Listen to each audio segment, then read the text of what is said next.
Jean-Bruno Falguière, Scribe de Dieu, chapitre 3 de la deuxième partie, L'homme de foi.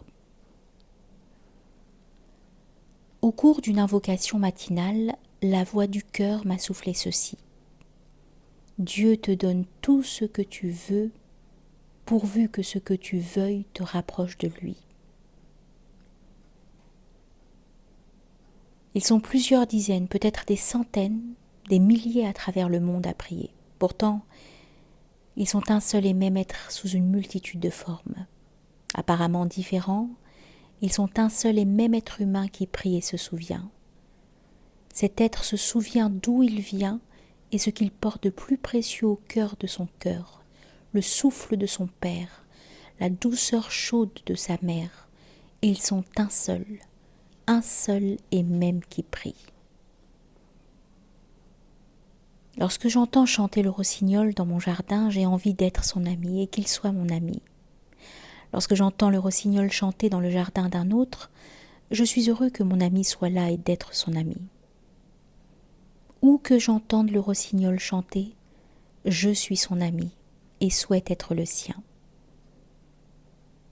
Quelle que soit la multitude de rossignols qui chantent aux quatre coins de la planète, mon cœur ne voit et n'entend qu'un seul et même rossignol, où que je sois sur cette terre.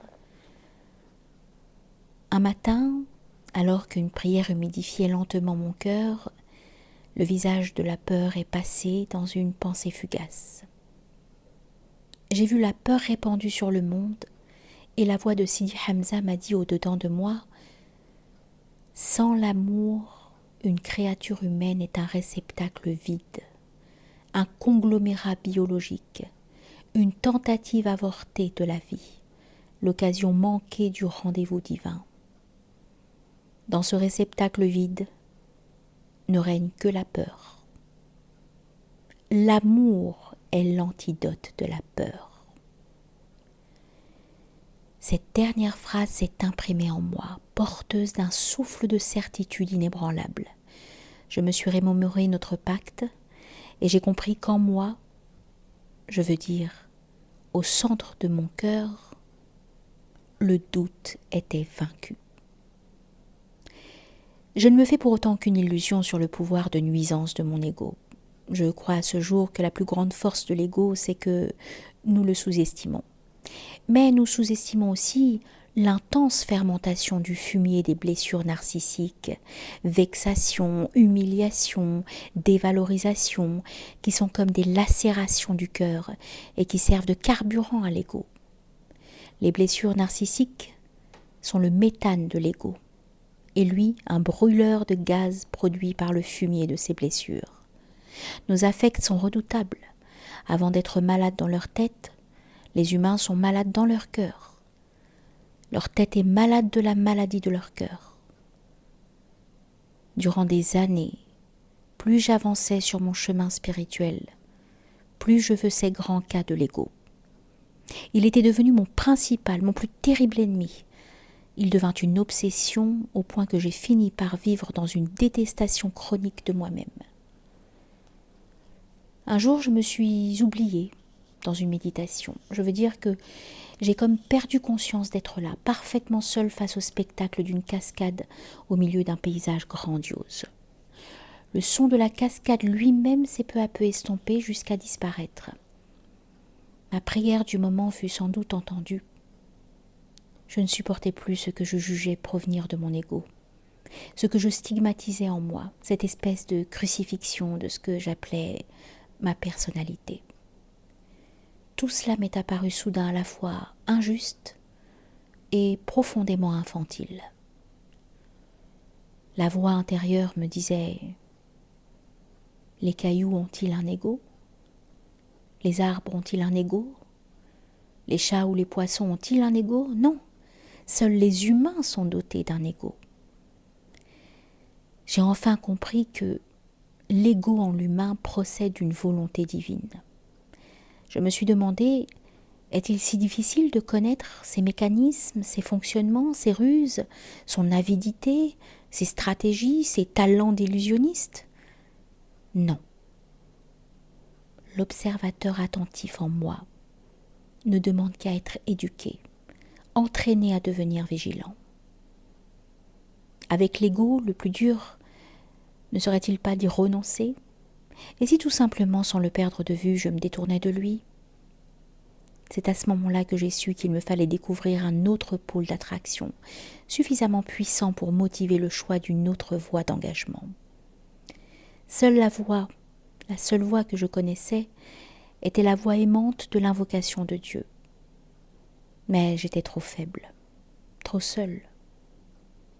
C'est dans cette période que Sidi Hamza, avec une subtilité, une finesse caractéristique de sa noblesse d'âme, s'est approché de moi en la personne d'un homme aimable qui est venu me proposer une petite prière sans me dire d'où elle venait, ce qu'on appelle aussi un dhikr.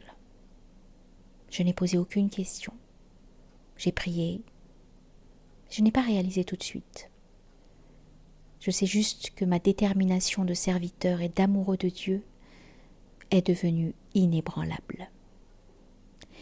Quelles que soient les circonstances de la vie, épreuves, agacements, douleurs, colère, le cap reste le même.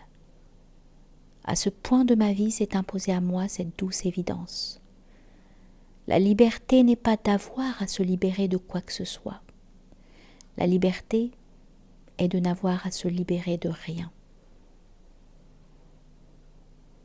Dans un souci de clarté afin d'éviter toute confusion, je dois préciser que l'homme de foi selon mon cœur et mon esprit est un être qui chemine sur le sentier de la conscience de son origine divine. Suivant mon langage et ma culture, le croyant se réfère à un dogme qui atteste d'une vérité intangible. Je ne suis pas le croyant d'un dogme. Je suis un simple témoin de l'expérience quotidienne de l'ouverture du cœur dans l'invocation et la prière, témoin de la joie lumineuse qui gagne chaque jour un peu de terrain sur la noirceur inquiétante du monde. Je ne détiens aucune vérité. Je n'ai en guise de vérité que l'expérience que je vis chaque jour de la présence de Dieu au-dedans.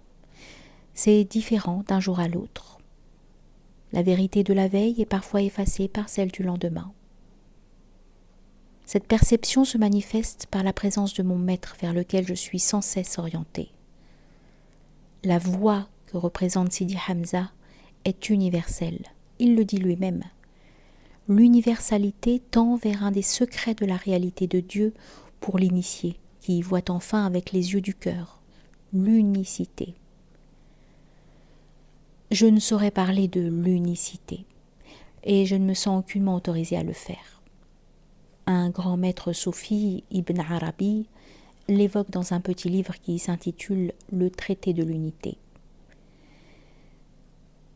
Je me souviens tout au plus de ces mots curieux qui me sont venus au cours d'une sorte de vision intérieure en début de soirée lors d'un concert incroyable d'oiseaux qui célébraient le coucher du soleil. Cette vision s'est dite de cette façon. La multiplicité se fond dans la multiplicité et l'unique jaillit de la multiplicité, car l'unique est la multiplicité. Tu es la multiplicité et l'unique. Au risque de choquer, je dois avouer que je n'en connais pas encore le sens profond. Parfois, des choses sont données, simples et claires, qui font le lit d'une expérience à venir. Seule l'expérience révélera le véritable sens de ce qui a été donné. Je sais seulement que, lorsque mon cœur vibre de l'amour qu'il y déverse, je me sens au monde et à l'univers tout entier comme le centre indissociable d'une totalité en joie. De la source de cette joie et de la joie elle-même monte graduellement une certitude de plus en plus installée, de plus en plus vaste, de plus en plus solide au cœur du cœur, une certitude qui conquiert chaque cellule du corps biologique, chaque recoin du corps émotionnel, chaque parcelle de l'activité cérébrale, une certitude qui transforme radicalement ma relation au monde, à la société, au quotidien. Les gestes, les actions de la journée et les interrogations se simplifient. Et beaucoup de ce qui apparaissait comme un problème mute en solution, parfois en évidence. Aujourd'hui, je pratique les invocations données par Sidi Hamza avec beaucoup d'assiduité, particulièrement le dhikr. Il dit lui-même « Faites ce que je vous dis, vous aurez les réponses à toutes vos questions, vous verrez ce que je vois. » Chaque fois, il rappelle l'importance de l'orientation. Je me tiens maintenant orientée vers lui plusieurs fois par jour. Cela ne m'empêche pas d'assumer la plupart de mes activités, contrairement à ce que croient beaucoup de gens. Lors d'invocations plus concentrées, j'ai même des conversations de cœur à cœur avec lui. Il dit souvent « Où que vous soyez, appelez-moi, je serai là ». Voilà qui paraîtra sans aucun doute incompréhensible, voire farfelu à de nombreuses personnes. Pourtant, dans mes invocations orientées vers lui, ce maître a toujours répondu à toutes mes questions. Bien plus, il m'enseigne dans l'intimité de nos rencontres journalières, cœur à cœur. Je vis avec lui de grands échanges, de grands dialogues, même si nous sommes apparemment séparés par une distance physique de 3000 km. Mais en réalité, nous ne sommes jamais séparés. Un véritable maître ouvre dans le cœur de son disciple un lieu de résonance, s'y développe une faculté de vision et de perception, de gustation d'une autre version du monde, la version divine, une autre réalité à la fois lumineuse et joyeuse. Il s'agit d'un monde qui n'obéit pas aux règles ordinaires, aux lois physiques et logiques de celui dans lequel nous avons l'habitude de vivre et que nous considérons comme intangible. De fait, rien en dehors de l'expérience et de l'ouverture spirituelle ne nous prépare à cela. C'est à cet endroit que l'on comprend la nécessité de la transmission par un maître accompli. Sidi Hamza est de cela. Il est même sans aucun doute un maître magnifique et rare. Certains vieux disciples expérimentés, grands connaissants, disent que des maîtres de cette hauteur spirituelle, il peut se passer plusieurs siècles sans qu'il en émerge un vivant sur terre. Peut-être est-ce vrai, peut-être est-ce juste une façon de souligner la rareté de cet homme. Quoi qu'il en soit, l'enseignement et l'ouverture que Sidi Hamza opère en moi sont simplement prodigieux au regard de ce que j'appelle ma vie ordinaire et surtout de la vision que j'avais du monde. Maintenant, par l'influence de ce que je vais appeler la magie du dhikr, le contact avec Sidi Hamza est tout à fait direct. Nous échangeons de présence à présence, de son cœur à mon cœur et de mon cœur à son cœur sur tous les sujets. Ce n'est pas comme s'il était là. Il est là. Nous sommes l'un avec l'autre, tellement proches, tellement liés, que je sens son énergie m'envahir. Il me dévoile une autre vision du monde, une autre intelligence de la réalité. Ce qui est réel n'est pas ce que l'on voit. Ce qui est réel est entre autres choses ce qui anime ce que l'on voit. Mais encore au-delà, ce qui est réel, c'est l'intention qui est au cœur de cette animation.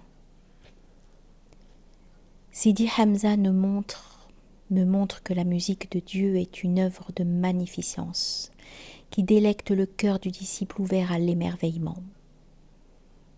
La capacité d'émerveillement est une magnificence de Dieu. L'émerveillement révèle la magnificence de Dieu. On pourrait dire, la magnificence crée la magnificence. Symphonie divine. L'instrument de la musique de Dieu, c'est la création, l'univers tout entier. Lors d'une de mes visites, Sidi Hamza me dit « Voilà, tu demandais à voir ce que je vois, eh bien, tu en as un aperçu. Maintenant, tu vois. Tu connais le chemin. Tu sais marcher enfin. Je t'attends quand tu veux. » Puis nous avons invoqué. Lorsque notre invocation a pris fin, un frère est venu me dire que Sidi Hamza m'avait fait envoyer un plat de sa cuisine pour le repas du soir. C'était inattendu, mais cela arrivait, paraît-il, parfois. C'était une première fois pour moi.